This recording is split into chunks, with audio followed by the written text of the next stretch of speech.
Ia adalah Hercules, preman paling disegani di Tanah Abang. Namun, Ucok tidak mengetahuinya.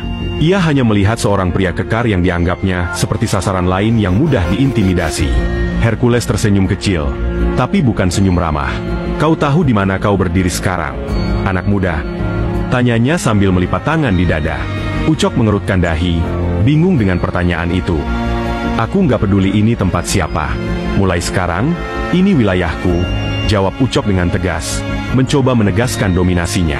Mendengar jawaban itu, Hercules melangkah maju. Perawakannya yang besar kini tampak semakin menakutkan, membuat Ucok sedikit mundur tanpa sadar. Namun, Hercules tetap tenang. "Blok C ini ada aturannya, dan aku yang jaga aturan itu. Kalau kau mau coba-coba di sini, kau harus tahu siapa yang kau hadapi," ucap Hercules dengan suara yang kini lebih keras, cukup untuk membuat orang-orang di sekitar berhenti beraktivitas dan memperhatikan.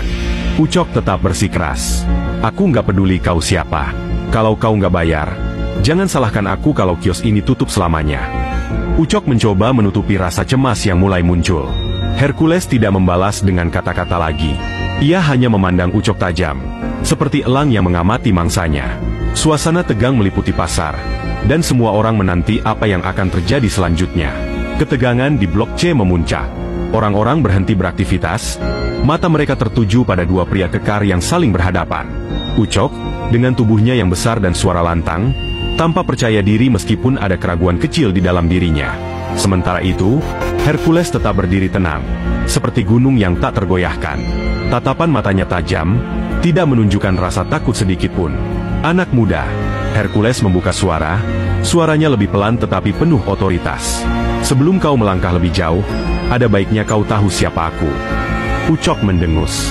"Aku nggak peduli kau siapa. Yang jelas, mulai sekarang aku yang urus keamanan di sini. Kalau kau nggak setuju, kita bisa selesaikan sekarang." Kalimat itu diucapkan dengan nada menantang.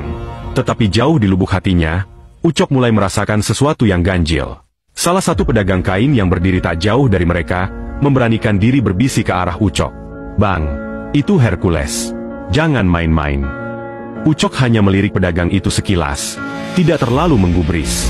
Nama itu memang pernah ia dengar, tapi ia menganggap itu hanya cerita lama yang dilebih-lebihkan. Baginya, semua orang sama saja, hanya perlu sedikit tekanan untuk tunduk. Namun, Hercules berbeda. Ia melangkah maju dengan gerakan perlahan. Setiap langkahnya terasa berat, seperti membawa aura yang menekan udara di sekitar mereka. "Kau kira jadi pemimpin itu cuma soal otot dan ancaman? Kalau kau benar mau berkuasa di sini, kau harus paham bahwa Tanah Abang punya aturannya sendiri," kata Hercules, suaranya rendah tapi menusuk. Ucok merasa darahnya mendidih. Ia tidak terbiasa ditegur, apalagi di depan banyak orang. Tanpa pikir panjang, ia menunjuk Hercules dengan jari telunjuknya. "Aturan? Aturanku yang berlaku sekarang. Kau cuma orang tua yang sok berkuasa." Kata-kata itu keluar dengan penuh emosi, menarik desahan kaget dari beberapa orang yang menyaksikan. Hercules hanya tersenyum tipis, senyum yang membuat bulu kuduk Ucok sedikit meremang. "Kau berani bicara besar, tapi kau tidak tahu apa-apa soal pasar ini," katanya sambil melipat tangan di dada. "Tanah Abang ini bukan sekadar tempat jualan. Ini rumah bagi banyak orang, dan aku di sini bukan untuk menakut-nakuti. Aku menjaga rumah ini." Ucok terkesiap mendengar nada penuh keyakinan itu, tetapi ia mencoba menutupi kegugupannya dengan tertawa sinis. "Omong kosong. Kalau kau nggak mau tunduk, kita lihat saja siapa yang lebih kuat." Tantangannya diiringi langkah maju, menunjukkan bahwa ia siap untuk bertarung kapan saja. Hercules tidak bergerak, hanya menatap Ucok dengan tenang. "Kekuatanmu bukan tandingan untuk kesalahanmu, anak muda," ucapnya datar. "Tapi, kalau kau ingin belajar arti sebenarnya dari kepemimpinan, aku akan tunjukkan. Tidak di sini, tidak sekarang.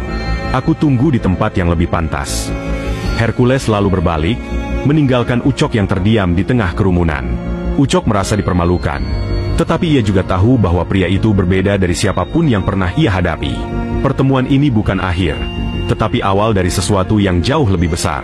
Ia memutuskan untuk menerima tantangan itu, meskipun ia belum sepenuhnya mengerti apa yang sedang ia hadapi. Keesokan harinya, Ucok memutuskan untuk kembali ke Blok C. Kali ini, langkahnya tidak seberani sebelumnya. Malam tadi, bayangan tatapan tajam Hercules terus menghantui pikirannya.